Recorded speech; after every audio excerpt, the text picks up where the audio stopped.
السلام علیکم ورحمۃ اللہ وبرکاتہ۔ نحمده ونصلی علی رسوله الکریم، اما بعد، فاعوذ باللہ من الشیطان الرجیم، بسم اللہ الرحمن الرحیم۔ رب اشرح لی صدری ویسر لی امری واحلل عقدۃ من لسانی یفقهوا قولی۔ اللہم فقہنا فی الدین، اللہم انا نسألک علما نافعا وعملا متقبلا ورزقا طیبا۔ آج ہم تھوڑا ڈیفرنٹ اینگل سے دیکھیں گے زندگی اور موت کے معاملات کو۔ یہ جو دنیا ہے، تعمیر دنیا، اور ایک ہے انسان کی تعمیر، شخصیت کی تعمیر، اس کا فرق جاننے کی کوشش کریں گے۔ ہم اس دنیا میں آئے تھے انسانیت کی تعمیر کرنے، اپنی شخصیت کو مکمل کرنے، اور ہم لگ گئے دنیا کی تعمیر میں اور دنیا کو مکمل کرنے میں۔ اور ہر انسان یہ سوچتا ہے کہ شاید میں نے بہت ہی کامیاب زندگی گزاری ہے اور میں نے بہت زیادہ بہترین دنیا تعمیر کی ہے، لیکن جب اس کو موت کا وقت آتا ہے تو اسے پتہ چلتا ہے کہ میں کن کاموں میں لگا رہا اور آج خالی ہاتھ جا رہا ہوں۔ لیکن جو تعمیر شخصیت ہوتی ہے، انسانیت کی تعمیر یا انسان کی تعمیر، اپنی تعمیر کا ہم سوچیں گے، وہ خالی ہاتھ نہیں جاتا، وہ اپنی شخصیت کے ساتھ قبر میں اترتا ہے۔ ایک آدمی ایک معاشی کام شروع کرتا ہے، دنیا کا کام کہہ لیں، فیکٹری لگانا کہہ لیں، کچھ بھی اپنے کاروبار میں کہہ لیں، اس میں اس کو کامیابی حاصل ہو جاتی ہے۔ ہم اس کا انٹرویو لینا شروع کر دیتے ہیں، آپ کامیاب کیسے ہوئے؟ پھر وہ بتاتا ہے میں نے پہلی سیڑھی کیا کی تو سیکنڈ سیڑھی۔ ہم کامیاب لوگوں کے انٹرویو ضرور پڑھتے ہیں۔ پیسے کی طاقت سے اس کے سب کام بننے لگتے ہیں۔ اب وہ کیا کرتا ہے؟ ایک گھر بناتا ہے، خوبصورت ترین گھر، اچھا ترین گھر، پھر اچھی ترین سواری لیتا ہے، بہترین سواری لیتا ہے، وہ بھی اس کو مل جاتی ہے۔ پھر اس کے بعد بچوں کی تعلیم کی طرف توجہ دیتا ہے، پھر اس کو عام سکول اچھے نہیں لگتے، پھر وہ اعلیٰ درجے کے سکول ڈھونڈتا ہے، اور وہ بھی اس مقصد میں کامیاب ہو جاتا ہے، کیونکہ وہ جانتا ہے کہ وہ ان کی فیسیں دے سکتا ہے۔ غرض دنیاوی اعتبار سے وہ پورے معنوں میں ایک کامیاب انسان بن جاتا ہے، اور ہم بھی اسی کو کامیاب انسان کہتے ہیں نا، حالانکہ وہ ناکام ترین انسان ہے، کیونکہ اس کی ساری تعمیرات، اس کی ساری محنت، اس کی ساری اسٹرگل، اس کی ساری کوشش دنیا بنانے اور کمانے میں خرچ ہو جاتی ہے۔ مقصد یہ نہیں ہے کہ آپ دنیا بنائیں نہ کمائیں نہ، اصل اس پوائنٹ پہ آپ کو لانا چاہ رہی ہوں کہ ان کاموں کے ساتھ ساتھ اصل جو آپ کی ذمہ داری ہے وہ اپنی شخصیت کی تعمیر تھی۔ ماں کے پیٹ سے خام مال کی صورت میں انسان پیدا ہوتا ہے، ایک معصوم، ذہن بھی خالی، کان بھی خالی، ہر چیز خالی، پھر وہ دیکھتا ہے تو سمجھتا ہے، پھر سنتا ہے تو بولتا ہے۔ جو گنگے ہوتے ہیں نا، ان کی زبان میں کوئی پرابلم نہیں ہوتی، ان کے کان نہیں ہوتے، اس لیے انہوں نے سنا کچھ نہیں ہوتا، اس لیے ان کو پتہ نہیں ہوتا، اس لیے وہ بول کچھ نہیں سکتے۔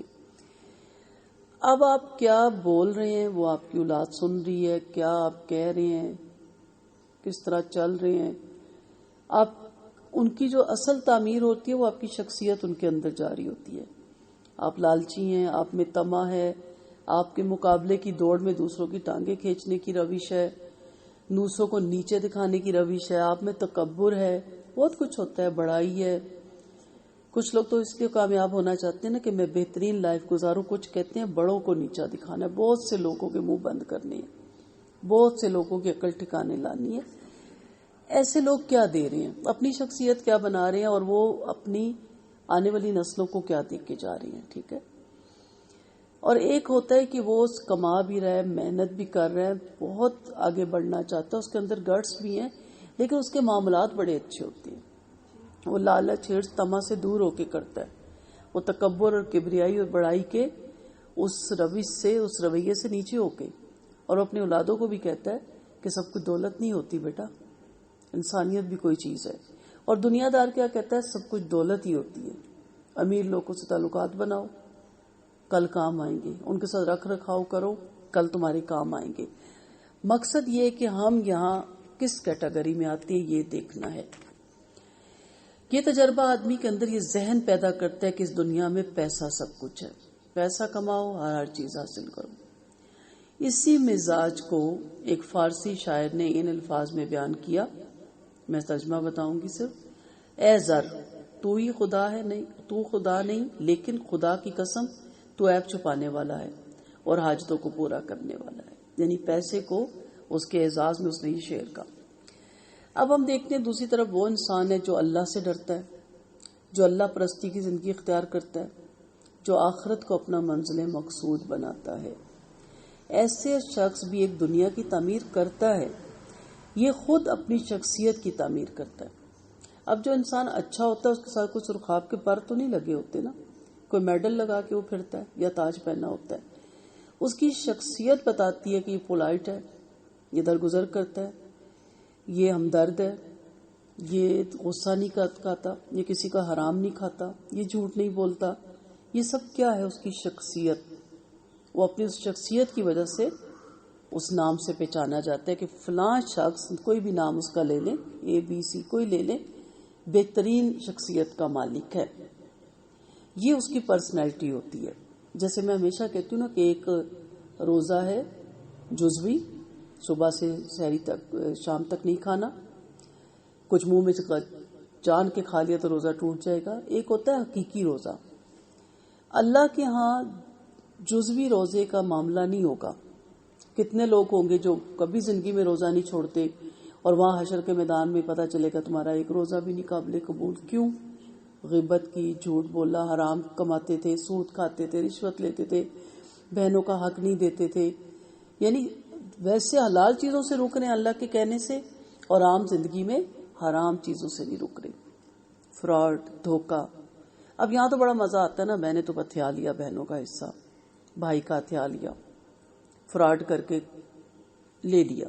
واہ بھی بڑے کامیاب ہو گئے آپ تو، وہ بیچارہ تو منہ کی کھا گیا. یہی ہوتا نا فراڈ، دھوکہ دے دیا، چلتر بازیاں کر لی.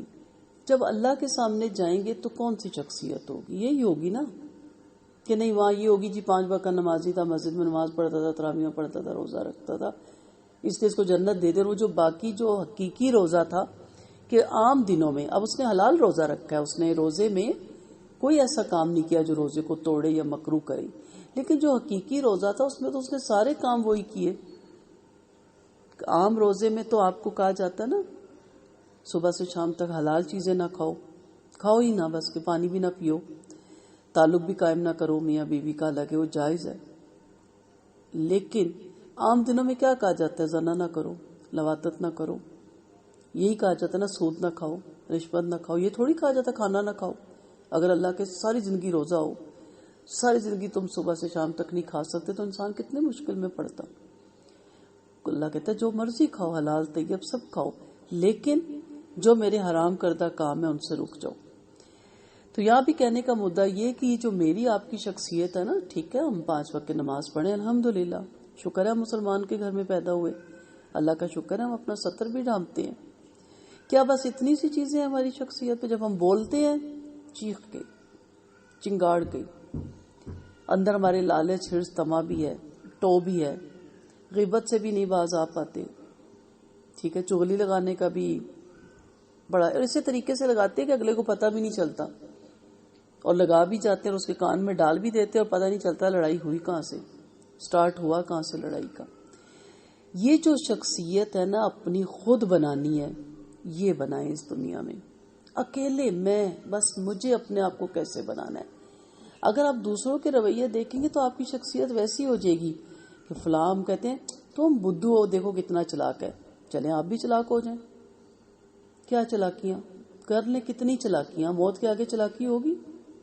فرشتہ اجل کے سامنے چلاکیاں چلیں گی؟ آپ ہمیں مثال یہ دی جاتی ہے آپ تو بہت بدھو لوگ ہیں، آپ کو سمجھ بھی نہیں. ہم بچوں کو کیا کہتے ہیں، وہ دیکھو اس کے کتنے مارکس آئے، وہ بتاتا ہے جی وہ تو نقل کرتا تھا. ہم کہتے تو تمہیں نہیں عقل، تم بھی کر لو، کسی سے پوچھ ہی لیتے.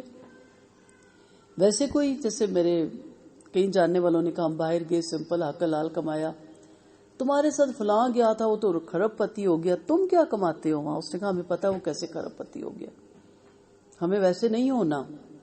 ٹھیک ہے، فرق ہے نا. ہم کہتے لو تمہیں بھیج کے کیا فائدہ ہوا، اس سے بہتر تھا یہیں بیٹھے رہتے. حلال تو جہاں بھی کمانا ہے اس میں اس طرح کی بڑھوتی تو نہیں ہے نا جو دنیاوی بڑھوتی ہوتی ہے. ہم دوسروں کے لیے اپنی آخرت خراب کرتے ہیں، یا دوسروں کی شخصیت دیکھ کے نا ان جیسی شخصیت بننے کی ہم کوشش کرتے ہیں. تو یہ خود اپنی شخصیت کی تعمیر ہے جو انسان کے داخل میں ہوتی ہے. وہ مادی چیزوں کی طرح لوگوں کو دکھائی نہیں دیتی، لیکن بلا شبہ دنیا کی تعمیر سے زیادہ بڑا کام اپنی شخصیت کی تعمیر ہے. دنیا میں آپ نے کوئی تعمیر کی ہے نا، بڑے سے بڑا پلازا بھی ایک دن اس نے ڈھہ ہی جانا ہے. چلیں دنیا میں نہیں ڈھہے گا، قیامت والے دن تو اس نے ملیا میٹ ہو ہی جانا ہے. لیکن آپ کی جو شخصیت ہوگی نا، پروکار، مضبوط، ایمان والی، وہ آپ کو وہاں پھر حشر کے میدان میں آپ کے ساتھ کھڑی ہوگی. وہی اعمال نامے ہے نا، کسی جگہ آتا ہے حدیث میں دفتر ہوں گے یعنی رجسٹرڈ ہوں گے، کسی جگہ ہوں گے کہ وہ شکل کی صورت میں آ جائیں گے، ٹھیک ہے، اور کسی جگہ آتا ہے کہ آپ کا وزن زیادہ کر دیں گے، آپ کو تولا جائے گا. یعنی ایک جگہ آپ کو تولا جائے گا، ایک جگہ آپ کے اعمال نامے شکلیں اختیار کر کے آ جائیں گے، اور ایک جگہ آپ کے رجسٹر کی بھی ہمیں روایت ملتی ہے. وہ تفسیر میں ہم آئیں گے، میں تینوں روایتیں آپ کو کوٹ کر دوں گی. آپ کبھی سوچئے گا کہ آپ کس شخصیت کے ساتھ تولی جائیں گی. اگر آپ اسی شخصیت کے ساتھ تولی جانا چاہنا پسند کرتے ہیں تو پھر کیا کیا جا سکتا ہے. یہاں ہم نے رہنے کے لیے، ہم تعمیر دنیا کے لیے نہیں آئے تھے، ہم امتحان دنیا کے لیے آئے تھے اور تعمیر شخصیت کے لیے آئے تھے. اپنی شخصیت کو نکھارنے کے لیے آئے تھے کہ میں نے تمہیں لوتھڑے کی صورت میں دنیا میں بھیج دیا. اللہ نے فرمایا اب تمہارا کام ہے کہ اپنی شخصیت کو، اسکولوں میں کیوں ڈالتے ہیں، بچوں کی شخصیت بنتی ہے، کریکٹر بلڈنگ ہوتی ہے، نالج بڑھتی ہے. گھر میں تو میں نہیں پڑھا سکتی نا ٹیکنالوجی، سائنس. بچے ایسے ایسے آ کے باتیں کرتے ہیں کہ بندہ کہتا ہے اچھا یہ پڑھایا آپ کو، اچھا ٹیچر نے یہ بتایا. تو آپ کو اللہ نے بھی تو کچھ بتایا ہے نا، نبی نے بھی تو کچھ بتایا ہے نا، قرآن نے بھی تو کچھ بتایا ہے نا، اسلام نے بھی تو کچھ بتایا نا. اس کو آپ نے نکرے رکھا ہوا ہے، یا وہ رکھا ہوا ہے کہ جب میں مر جاؤں گی میرے پیچھے کریں گے. اس کا جو میرے کرنے کے کام تھے نا وہ میں نے لوگوں کے پیچھے چھوڑ دیے کہ میں مروں گی تو میرے پیچھے سارا کچھ ہوگا. سو دنیا کی تعمیر موت سے پہلے کی زندگی میں ہوتی ہے، موت کے بعد نہیں، ٹھیک ہے. اور موت کے وقت وہ اس دنیا میں رہ جاتی ہے، جو دنیا کی تعمیر ہے. موت کے وقت جب آدمی اپنی زندگی کا اگلا سفر شروع کرتا ہے تو دنیا کی چیزوں میں سے کوئی چیز اپنے ساتھ نہیں لے جاتا. بلکہ میں نے تو دنیا میں بھی بڑے بڑے لوگوں کو اکیلے کوٹھریوں میں ایڑیاں رگڑتے ہوئے مرتے ہوئے دیکھا ہے. بچے لے جاتے ہیں ساری جائیداد، رکھنے کو کوئی تیار نہیں ہوتا. اور بڑا مشہور یہ قول ہے نا کہ عمرہ کے بزرگ اولڈ ہاؤس میں پلتے اور کتے ان کے کمروں میں پلتے ہیں. کتا ہم پال لیتے ہیں، بوڑھے کو نہیں پالتے ہم. غریب پھر بیچارے اللہ سے ڈرتے ہیں، چلیں کسی نکڑے میں انہیں پڑے رہنے دیتے ہیں. امیروں کے تو زیادہ اولڈ ہاؤس میں یا اکیلے کوٹھیوں میں رہ رہے ہوتے ہیں. پرائیویسی بہت ہے نا آج کل کی نئی نسل کی. بہرحال اس کے برعکس جو آدمی اپنے اندر ربانی شخصیت کی تعمیر کرتا ہے، رب والا بننے کی، وہ ابدی طور پر اس کے ساتھ رہتی ہے، ہمیشہ کے ساتھ. جو جائے گا دونوں چیزیں جائیں گی. اگر آپ دنیاوی بندے بن کے بھی جائیں گے نا تو ساتھ ہی جائے گا. وہاں شکلیں نکل آئیں گی، جھوٹ کی، غیبت کی، دھوکے کی، ٹو کی، طمع کی، لالچ کی، کفر کی، شرک کی، ہر چیز کی. کوئی ذرہ برابر بھی چھپے گا نہیں وہاں پہ. یہاں تو میں آپ سے چھپا جاتی ہوں، آپ مجھ سے چھپا جاتی ہیں. اللہ نے ہمارے پردے ڈھانپے، اللہ آخرت میں بھی ڈھانپے. اور منافقت کی ایک ایک چیز. لیکن اگر آپ کی ربانی شخصیت ہوگی نا تو وہ بھی خوبصورت اس میں آ جائے گی. آپ کو یہاں دنیا میں ایوارڈ دیا جاتا ہے، اسٹیج پہ بلایا جاتا ہے تو آپ کے کارنامے گنے جاتے تو کتنا اچھا لگتا ہے. اس نے یہ کیا یہ کیا، وہ ہاتھ آرام سے سر جھکائے کھڑا ہوتا ہے جس کو ایوارڈ ملنا ہے، اور اس کی پورا بتایا جاتا ہے کہ یہ اس کے کارنامے جس کے اعزاز میں اس کو گورنمنٹ آف پاکستان نے یا کسی بھی گورنمنٹ نے ایوارڈ سے نوازا ہے. کبھی ایسے بندے کو بلا کے ایوارڈ دیا گیا جو دنیا کا برا شخص ہو اور اس کی برائی کے بس اس کو بلا کے تاج پہنایا جائے کہ اس وقت یہ دنیا میں سب سے زیادہ برا انسان ہے؟ نہیں، کیونکہ پسند ہی نہیں کیا جاتا. تو وہاں بھی ایوارڈ کے قابل وہی لوگ ہوں گے جن کے اندر ربانی شخصیت ہوگی. ایسا آدمی جب مرتا ہے تو اپنی شخصیت کے ساتھ اگلی دور حیات میں داخل ہوتا ہے. مرحبا اسی کو کہا جائے گا نا. فرشتے اسی کے لیے ناز لباس لائیں گے، عطر لائیں گے اور مرحبا کہیں گے کہ تم اچھے انسان ہو، تمہیں مرحبا. یہ ربانی شخصیت اس کے لیے جنت میں داخلے کا اجازت نامہ ہوگی. یہیں بھی تعمیر کریں، یہیں پہ. بارہا آپ کو کیوں یہ لیکچر دیتی ہوں، اپنے آپ کو بھی دیتی ہوں. وقت بہت تیزی سے گزر رہا ہے، بہت تیزی سے. کب بنیں گے؟ کس دن کے انتظار میں ہے؟ کل؟ آج کہتا ہے میں وہ ہوں جو کل نہیں آتا ہے. میری بیٹی اس دن مجھے پہلی پوچھ رہی تھی، آج وہ ہے جو کل نہیں آتا. کس دن میں یہ کام پید کروں گی، نیکی کا، بھلائی کا، اچھائی کا، اپنی شخصیت کی تعمیر کا؟ کل تو کبھی بھی نہیں آتی. اپنی اس شخصیت کی بنا پر وہ جنت میں اپنے لیے ابدی مقام حاصل کر لیتا ہے، ہمیشہ کے محلات اور ہمیشہ کی سواریاں اور ہمیشہ کا سب کچھ. اور اس سے بڑی کوئی کامیابی کسی انسان کے لیے نہیں ہوتی. کامیاب ہونا ہے تو آخرت میں کامیاب ہونا ہے. قرآن کی ایک آیت ہے نا کہ جو وہاں کامیاب ہو گیا وہ بڑی کامیابی کو پہنچ گیا انشاءاللہ. کسی آدمی پر جب موت آتی ہے تو آخر وقت میں اس کی سانس اکھڑ جاتی ہے. اس حالت کو غرغرہ کہا جاتا ہے. یہ وقت ہوتا ہے جبکہ انسان کا نظام تنفس معتدل حالت میں اپنا کام کرنا بند کر دیتا ہے. کوئی ہے جو اس کو چلائے؟ آپ کی عمارتیں، آپ کی گاڑیاں، آپ کے پیسے، ہے کوئی؟ قرآن میں آتا نا سارے ڈاکٹر طبیب کھڑے ہوتے کہتے کوئی ہے اس کو بچانے والا؟ کوئی بھی نہیں ہوتا. مشکل موت سے، سخت موت سے کیا بچاتی ہے انسان کو؟ اس کا سخی پن. دینے والا بنے، ہمیں لینے کا بس لالچ رہتا ہے ہر معاملے میں. مجھے عزت دی جائے، مجھے پیار دیا جائے، مجھے محبت دی جائے، میرا احترام کیا جائے. یہی شکوے ہیں نا. مجھے آج تک کسی نے پیار نہیں دیا، مجھے آج تک کسی نے عزت نہیں دی، یہی شکوے ہیں. دینے والوں کی آسانی ہے، لینے والوں کی نہیں. سخی دینے والا ہوتا ہے، لالچی لینے والا ہوتا ہے. اخلاق دیں، مورل سپورٹ دیں، وقت دیں، مال دیں. سخت موت سے خلاصی ہوتی ہے اس وقت انسان کے گلے سے عجیب قسم کی آوازیں آنے لگتی ہیں. چند منٹ تک یہ آواز آتی ہے، اس کے بعد انسان پر وہ حالت طاری ہو جاتی ہے جس کو موت کہا جاتا ہے. اچھا، موت بھی اسی شخصیت کی بنا پہ آئے گی.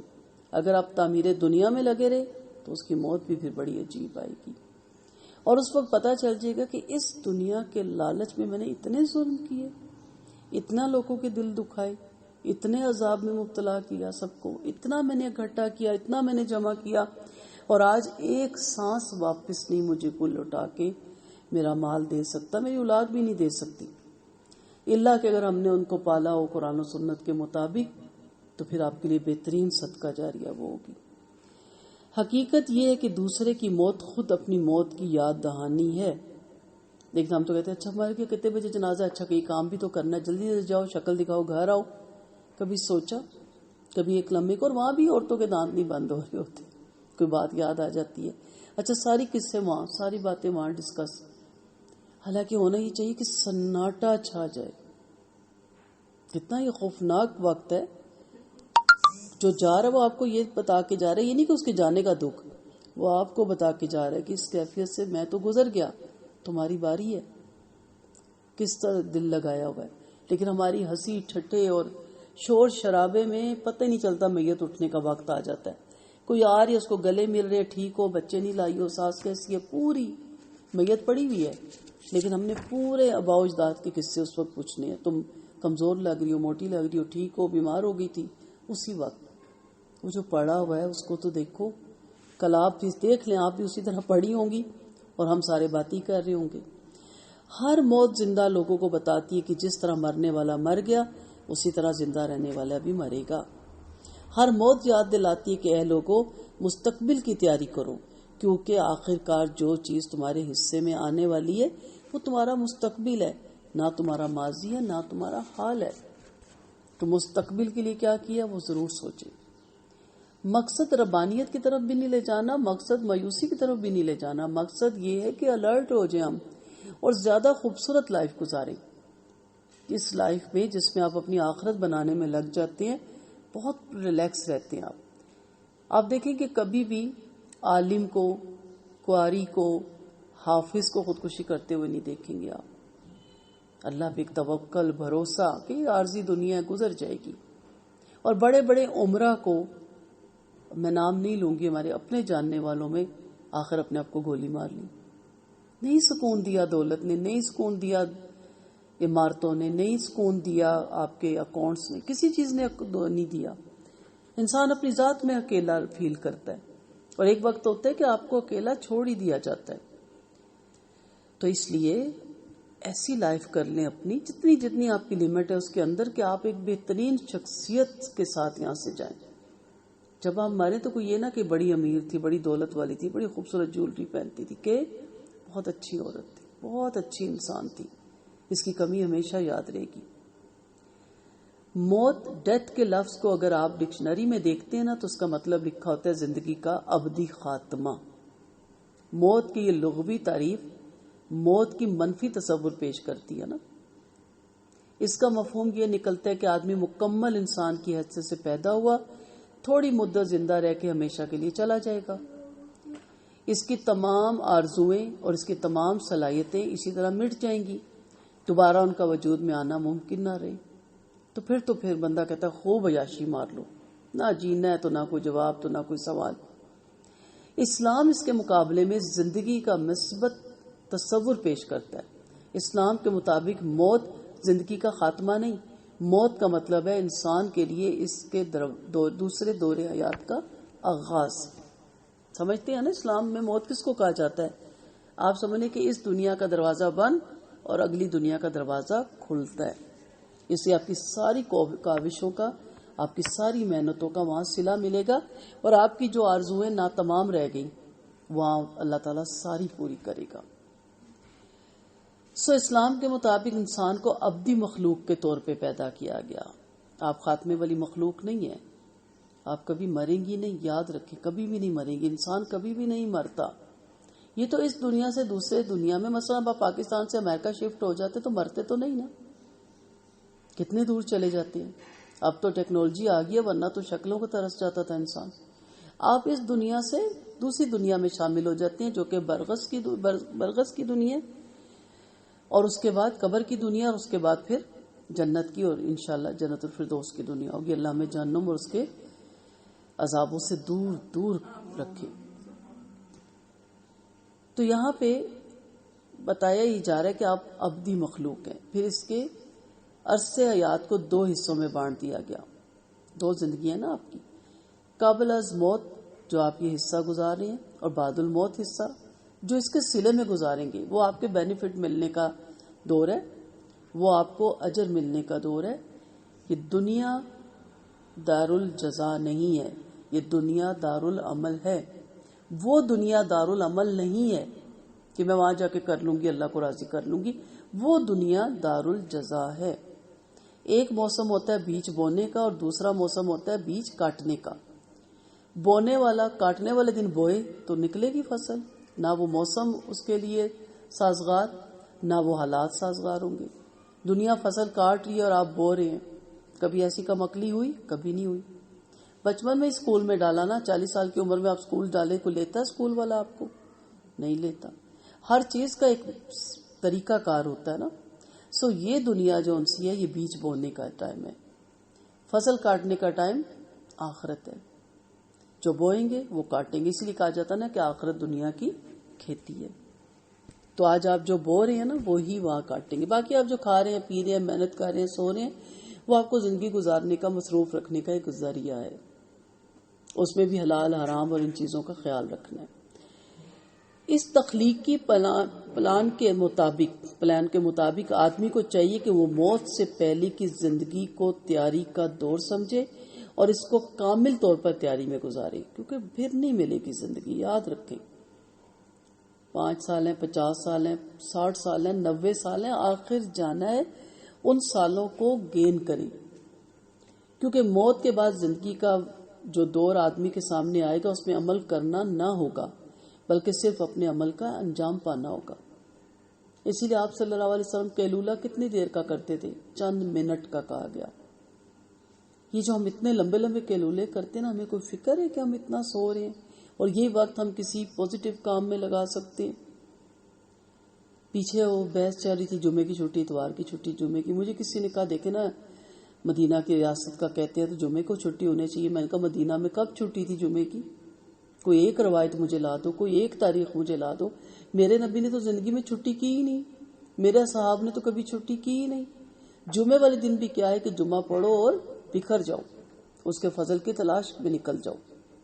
یہ تو کرسچنس کا تھا کہ پورے ہفتے والے دن عبادت کرو اور پورا دن آپ سبت کا پڑھا تھا نا آپ نے سورۃ بقرہ میں جب ہم نے تفسیر کی تھی. اسلام میں کوئی چھٹی نہیں ہے. چھٹی ملے گی موت کے وقت ہی اور آگے پھر رزلٹ آؤٹ ہوگا، پاس یا خدا نخواستہ فیل. موت کا واقعہ دراصل زندگی کا پیغام ہے.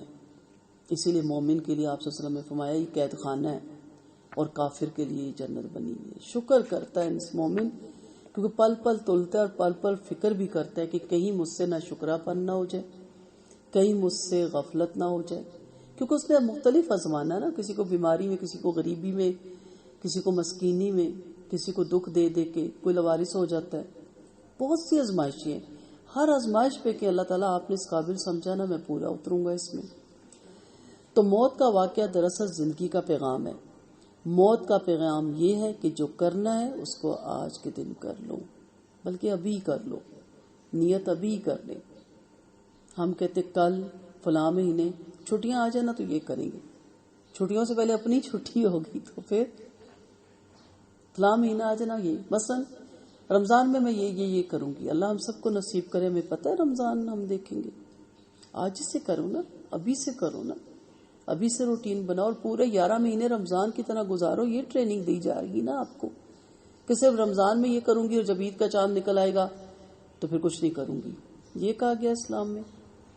میں نے پچھلی کلاس میں بھی کہا تھا نا کہ میں حیران ہوں کہ پورا سیکٹر بازاروں کی طرف چل پڑتا ہے اور اس سے بڑا دکھ کہ وہاں جا کے مہندیاں لگوائی جاتی ہیں ہاتھ آگے کر کے. چلے کچھ تو لیڈیز کا وہ ہوتا ہے جو بھی انہوں نے شاپ بنائی ہوتی ہے سٹال، کچھ لڑکوں کا ہوتا ہے.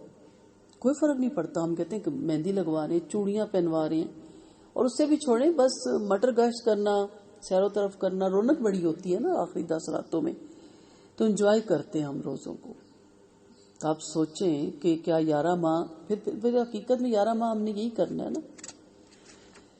تو یاد رکھیں جو کرنا ہے آج کر لیں، کیونکہ کل کے دن کرنے کا وقت باقی نہیں رہے گا.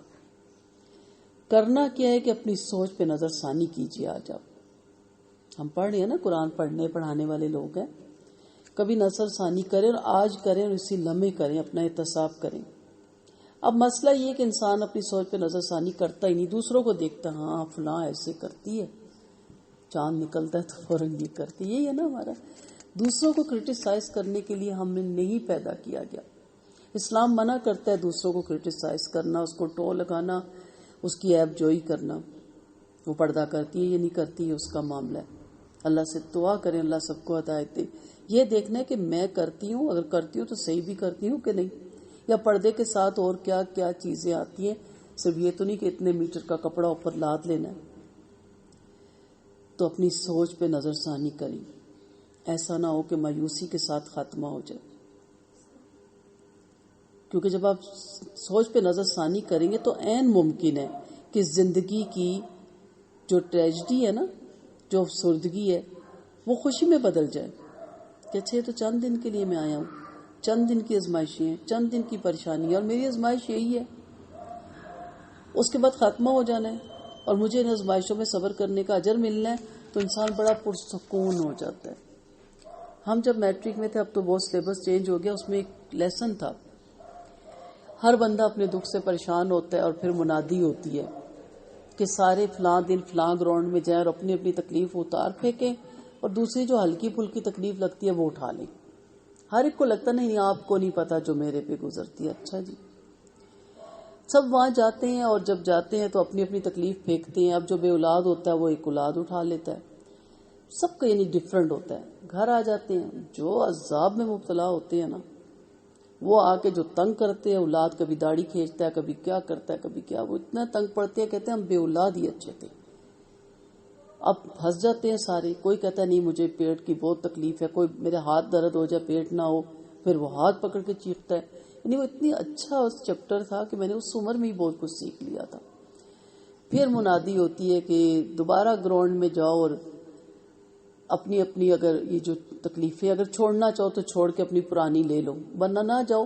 ساری دنیا دوڑتی ہے، پھینکتی ہے اور وہ لے آتی ہے پرانی کہ وہی ٹھیک تھی. تو ہمیں ہمارے رب نے ہمارے نفس کے مطابق آزمایا. کسی نفس کو اللہ اس کی وسعت سے زیادہ نہیں آزماتا. ٹھیک ہے. تو اس لیے مطمئن رہیں کہ آپ کی جو آزمائش ہے آپ کو اس قابل ہی سمجھتا تھا اللہ، تو اللہ نے آپ کو اتنی ہی آزمائش میں ڈالا ہے. تو اللہ تعالیٰ ہمیں ہر طرح کی آزمائش سے گزرنے کی توفیق دے. اس کے لیکچر ابھی ہیں، انشاءاللہ اگلی 2 کلاسوں میں ہم اس کو کمپلیٹ کریں گے. السلام علیکم ورحمۃ اللہ وبرکاتہ. سبحانک اللہم و بحمدک، نشہد ان لا الہ الا انت، نستغفرک و نتوب الیک. السلام علیکم ورحمۃ اللہ وبرکاتہ.